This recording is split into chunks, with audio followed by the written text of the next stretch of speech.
जय श्री कृष्णा, जय सिया राम। आप सभी दोस्तों का मेरे चैनल विजय भारद्वाज ऑफिशियल पर स्वागत है।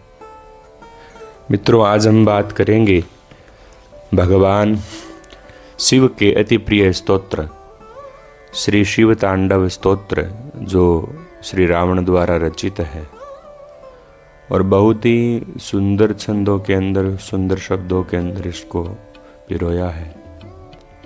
इस स्तोत्र का नित्य पाठ करने से अनेक प्रकार के फल प्राप्त होते हैं। ये हमने अपने सद्गुरुओं से और विद्वानों से श्रवण किया है। मित्रों, इस स्तोत्र का नित्य पाठ करने से जीवन के अंदर आत्मविश्वास बढ़ता है और सबसे जो उत्कृष्ट है वो क्या है कि नित्य जो इसका पाठ करता है उसको अपार धन लक्ष्मी की प्राप्ति होती है। ये भी हमने बड़े बड़े विद्वानों से श्रवण किया है।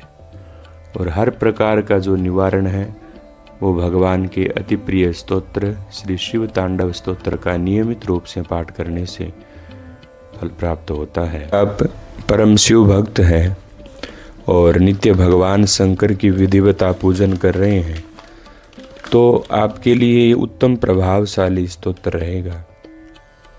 क्योंकि ये स्तोत्र का कोई ऐसा नियम नहीं है कि यज्ञोपवीत वाला ही इसका अध्ययन करें या इसको पढ़ें या इसका पाठ करें। ये कोई भी भगवान शिव का प्रिय भक्त शुद्ध अवस्था में, पूजन अवस्था में, वैदिक अवस्था में इसका पाठ कर सकता है, इसको श्रवण कर सकता है और नियम। आइए हम पहला श्लोक, शिव तांडव स्तोत्र का पहला श्लोक जो हम पढ़ने जा रहे हैं, अब ध्यान से सुने और सरल करें।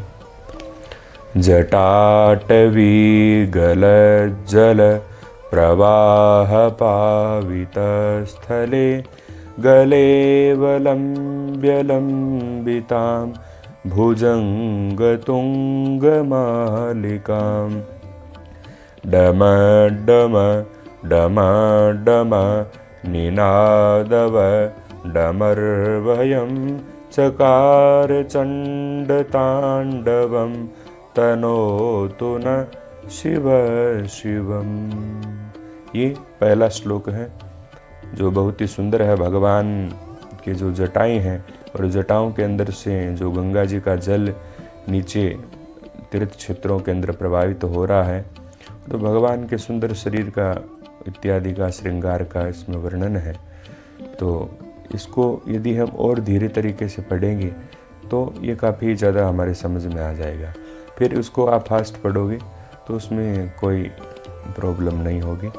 फिर नियमित रूप से हम पाठ करेंगे तो एकदम सरल हो जाएगा।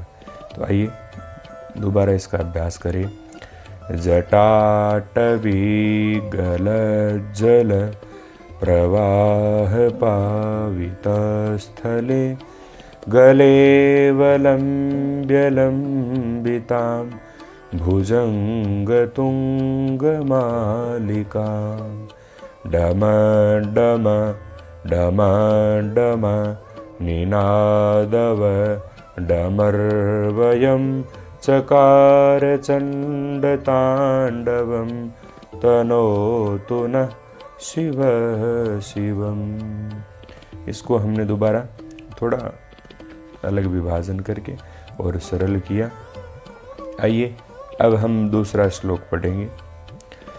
जटाकटा हसंभ्रम भ्रमन्नलिम्प निर्झरी विलोल वीचिवल्लरी विराजमान मूर्धनि धग धग धग ज्वल ललाट पट्ट पावके किशोर चंद्रशेखरे रति प्रतीक्षणं मम। ये भगवान शिव के तांडव स्तोत्र का दूसरा श्लोक है और बहुत ही सुंदर और कर्णप्रिय श्लोक है। इसको एकदम हम धीरे धीरे अभ्यास करेंगे तो पूरा हमको समझ में आ जाएगा। दोबारा इसको हम रिपीट करेंगे। तो अलग अलग थोड़ा शब्दों का विभाजन करके और एकदम धीरे तरीके से पढ़ेंगे तो एकदम अलग अलग जो शब्द हैं वो सारे हमको समझ में आ जाएंगे। जटाकटा हसंभ्रम भ्रमन्नलिम्पनिर्झरी विलोलवीचिवल्लरी विराजमानमूर्धनि धगद्धगद्धगज्ज्वल ललाटपट्टपावके किशोरचन्द्रशेखरे रथि प्रतीक्षणं मम। आइए अब हम शिव तांडव स्तोत्र का तीसरा श्लोक लेने जा रहे हैं। धराधरेन्द्र नंदिनी विलासबन्धुबन्धुर स्फुरद्दिगन्त सन्तति प्रमोदमानमानसे कृपाकटाक्षधोरिणी निरुद्धदुर्धरापदे क्वचिचिदम्बरे मनो विनोद में तु वस्तुनि। ये तांडव स्तोत्र का तीसरा श्लोक है जो बहुत ही सुंदर है। तो इसको एकदम हम धीरे करेंगे और थोड़े शब्द है वो अलग अलग करेंगे तो एकदम तुरंत हमारे समझ में आ जाएगा। धरा धरेन्द्र नंदिनी विलास बंधु बंधुर स्फुरद्दिगन्त सन्तति प्रमोदमान मानसे कृपा कटाक्ष धोरणी निरुद्ध दुर्धरापदि क्वचिदिगंबरे मनो विनोद में तु वस्तुनि। तो ये तीसरा श्लोक है और एकदम यदि आपको भी एक बार में समझ में नहीं है तो आप बार बार श्रवण करके और तुरंत समझ सकते हैं। आइए हम चौथे श्लोक में प्रवेश करें। जटा भुजंग पिंगल स्फुरत पढ़ामणि प्रभा कदम्ब कुंकुम द्रव प्रलिप्त दिग्वधू मुखे मधान्द सिंधुर स्फुर त्वगुत्तरीय मे दुरे मनो विनोदमद्भुतं बिभर्तु भूत भर्तरी। ये चौथा श्लोक है, बहुत ही सुंदर और प्रिय श्लोक है। तो आइए हम इसको एकदम थोड़ा धीरे करेंगे तो जो शब्द हमारे समझ में नहीं आ रहे वो तुरंत आ जाएंगे। जटा भुजंग पिंगल स्फुरत फणा मणि प्रभा कदम्ब कुंकुम द्रव प्रलिप्त दिग्वधू मुखे मदान्ध सिंधुर स्फुर त्वगुत्तरीय मे दुरे मनो विनोदमद्भुतं बिभर्तु भूत भर्तरी। तो आइए हम पांचवें श्लोक में प्रवेश करें। सहस्रलोचन प्रभृत्य शेषलेख शेखर प्रसून धूलिधोरणी विधूसराङ्घ्रिपीठभू भुजङ्गराजमालया निबद्धजाटजूटकः शिरैचिराय जायतां चकोरबन्धुशेखरः। ये पांचवा श्लोक है, बहुत ही सुंदर और प्रिय श्लोक है। इसको एकदम हम अलग अलग शब्दों में थोड़ा धीरे बोलेंगे या पढ़ेंगे तो तुरंत हमारे समझ में आ जाएगा जो नहीं आ रहा है। और यदि आपको एक बार भी समझ में नहीं आ रहा है तो आप इसको रिपीट करके भी श्रवण कर सकते हैं। सहस्रलोचन प्रभृत्य शेषलेख शेखर प्रसून धूलिधोरणी विधूसराङ्घ्रिपीठभू भुजङ्गराज मालया निबद्धजाटजूटकः शिरैचिराय जायतां चकोरबन्धुशेखरः। आइए अब हम छठे श्लोक में प्रवेश करें।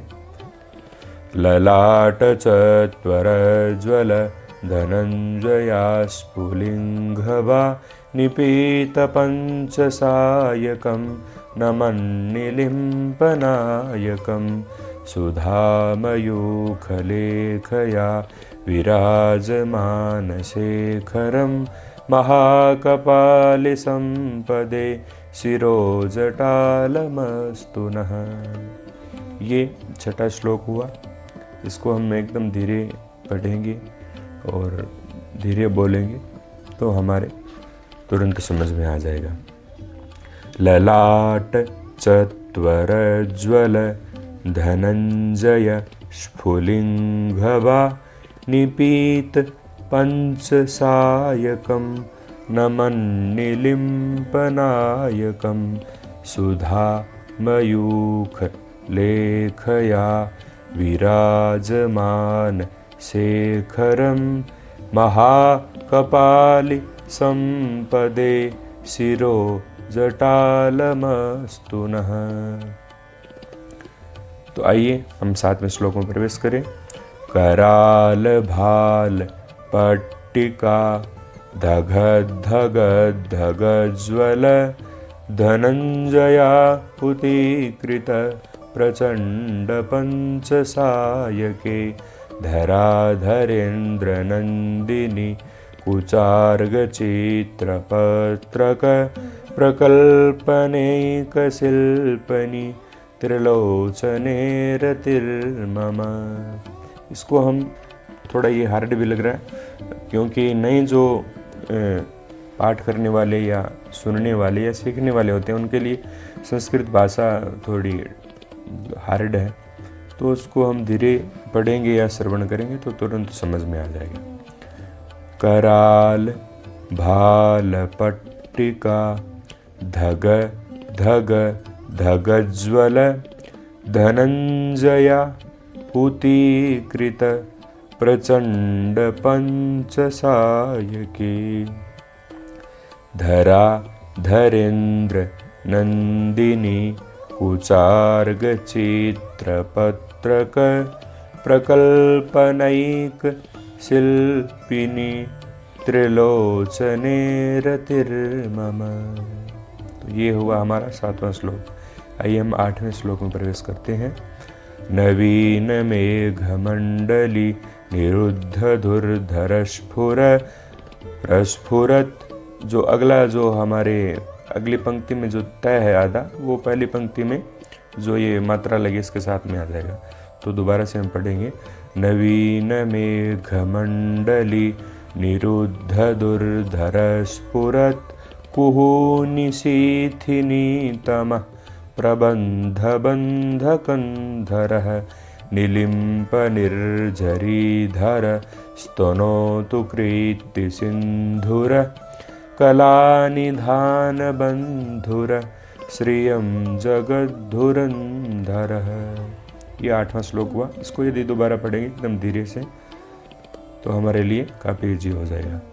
नवीन मेघमंडली निरुद्ध रुद्धर स्फुरत कुहूनिशीथिनी तमः प्रबंध बंधुकंधरः निलिम्प निर्झरीधर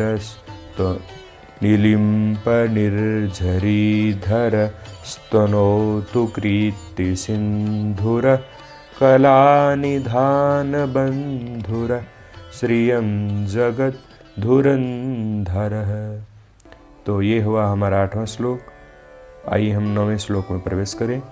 प्रफुल्ल नील पंकज प्रपंच कालिमप्रभा वलंबिकंठ कंदली रुचि प्रबंधकंधरं स्मरच्छिदं पुरच्छिदं भवच्छिदं मखच्छिदं गजच्छिदांतकच्छिदं तमंतकच्छिदं भजे। ये हमारा 9वां श्लोक हुआ जो बहुत ही सुंदर और प्रिय है। तो आइए इसको थोड़ा हम धीरे पढ़ेंगे या सुनेंगे तो हमारे लिए बहुत ही सरल हो जाएगा। प्रफुल्लनील पंकज प्रपञ्चकालिमप्रभा वलम्बिकण्ठ कन्दली रुचि प्रबन्धकन्धरं स्मरच्छिदं पुरच्छिदं भवच्छिदं मखच्छिदं गजच्छिदान्तकच्छिदं तमन्तकच्छिदं भजे। ये हुआ हमारा 9वां श्लोक, जो बहुत ही प्रिय है। आइए हम 10वें श्लोक में प्रवेश करते हैं। अघर्व सर्वमंगला कला कदम्ब मंजरी रसप्रवाह माधुरी विजृंभणा मधुव्रतं स्मरान्तकं पुरान्तकं भवान्तकं मखान्तकं गजान्तकान्धकान्तकं तमन्तकान्तकं भजे। ये हमारा हुआ 10वां श्लोक। तो आइए हम इसका दोबारा अभ्यास करते हैं। अखर्व सर्वमंगला कला कदम्ब मंजरी रस प्रवाह माधुरी विजृंभणा मधुव्रतं स्मरान्तकं पुरान्तकं भवान्तकं मखान्तकं गजान्तकान्धकान्तकं तमन्तकान्तकं भजे। तो आइए अब हम 11वें श्लोक में प्रवेश करते हैं। जयत्वद भ्रविभ्रम भ्रमद भुजंगमश्वसत् विनिर्गमत्करं स्फुरत् करालभालहव्यवाट् धिमिद्धिमिद्धिमिध्वन मृदंगतुंगमंगल ध्वनिक्रम प्रवर्तित प्रचंड तांडव शिवः। इसको हम एकदम सुंदर और धीरे तरीके से अभ्यास करेंगे तो हमारे काफी समझ में आ जाएगा। जयत वद भ्रवि भ्रम भ्रमद भुजंगमश्वसद। जो आगे वाली पंक्ति में जो द है वो यहाँ स के साथ में बोला जाएगा, तो द स के साथ में बोला जाएगा तो वहाँ वी रह जाएगा। जयत वद भ्रवि भ्रम भ्रमद भुजंगमश्वसद विनिर्गमत करम स्फुरत कराल भाल हव्यवाट धिमिद धिमिद धिमिद ध्वन मृदंग तुंग मंगल ध्वनि क्रम प्रवर्तित प्रचंड तांडव शिवः। ये हुआ हमारा 11वां श्लोक। अब हम 12वें श्लोक में प्रवेश करते हैं। दृशि द्विचित्र तल्पयोर भुजंगमौक्तिकस्रजोर गरेष्टिरत्नलोष्टयो सुरेद्युपक्षपक्षयोः तृणारविन्दचक्षुषो प्रजामही महेन्द्रयो समं समप्रवृत्तिकदा सदा शिवं भजाम्यहम्। हम इसका दोबारा यदि अभ्यास करेंगे। दृश्य द्विचित्र तल्पयोर भुजंग मौक्ति कसरजोर। ये आगे वाला र है जो के साथ में बोला जाएगा। दृशि द्विचित्र तल्पयोर भुजंग मौक्ति कसरजोर गरिष्टि रत्न लोष्टयो सुरीद्युप क्षपक्षयोः तृणारविन्द चक्षुषोः प्रजामही महेन्द्रयो समप्रवृत्तिकदा सदा शिवं भजाम्यहम्। तो ये हुआ हमारा 12वां श्लोक। आइए हम 13वें श्लोक में प्रवेश करते हैं। कदा निलिम्प निर्झरी निकुंज कोटरे वसन विमुक्त दुर्मति सदा शिरस्तमंजलिं वहन विलोल लोल लोचनो ललाम भाल लग्नकः शिवेति मंत्रमुच्चरन् कदा सुखी भवाम्यहम्। इसको हम थोड़ा और धीरे पढ़ेंगे। कदा निलिम्प निर्झरी निकुंज कोटरे वसन विमुक्त दुर्मति सदा शिरस्तमंजलिं वहन विलोल लोल लोचनो ललाम भाल लग्न कह शिवेति मंत्र मुच्चरन कदा सुखी भवाम्यहम्। ये हुआ हमारा 13वां श्लोक। आइए हम 14वें श्लोक में प्रवेश करते हैं। इमं हि नित्यमेव मुक्त मुत्तमोत्तमं स्तवं पठन् स्मरन् ब्रुवन् नरो विशुद्धिमेति संततम् हरै गुरौ सुभक्तिमासु याति नान्यथा गतिं विमोहनं हि देहिनां सुशंकरस्य चिंतनम। तो ये हमारा 14 श्लोक हुआ और एकदम सरल भी है। दोबारा हम समझेंगे तो भी तुरंत समझ में आ जाएगा।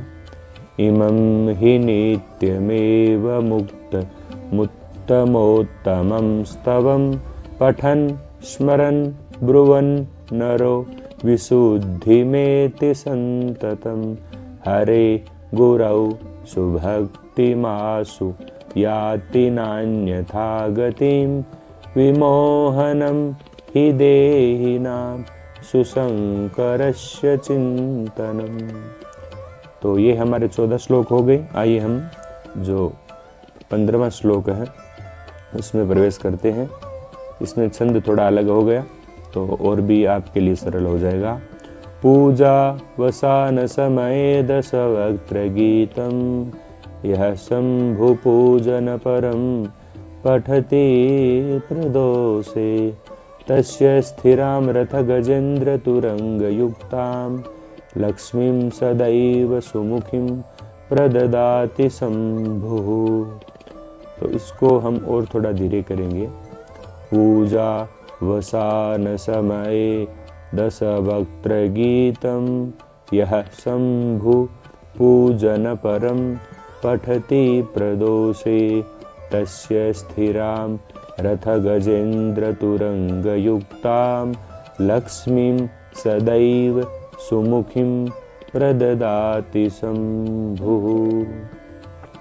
तो मैंने शुरू में भी ये बात बताई थी कि स्तोत्र का पाठ करने से अनेक प्रकार के फल की प्राप्ति होती है। यही बात अभी हम लास्ट जो श्लोक का अर्थ है कि भगवान शिव की पूजा के बाद में इस रावण के द्वारा गाए हुए स्तोत्र का जो पाठ करता है उनको हाथी घोड़ों से युक्त और भगवान शंकर की कृपा से सदैव उसके अनुकूल रहने वाली लक्ष्मी प्रदान होती है, ऐसा शास्त्रों का भाव है। और बहुत ही प्रभावशाली ये स्तोत्र। आपको ये हमारा स्तोत्र और कैसा लगा हमारे चैनल को सब्सक्राइब करें और अपने मित्र परिवार रिश्तेदारों में इसको शेयर करें ताकि सभी सीखें। और आगे हम भी नए नए वीडियो हम लाके आपको देते रहेंगे। और आप भी अपनी सुझाव है वो कमेंट में ज़रूर प्रदर्शित करें। जय श्री कृष्णा, जय श्री राम।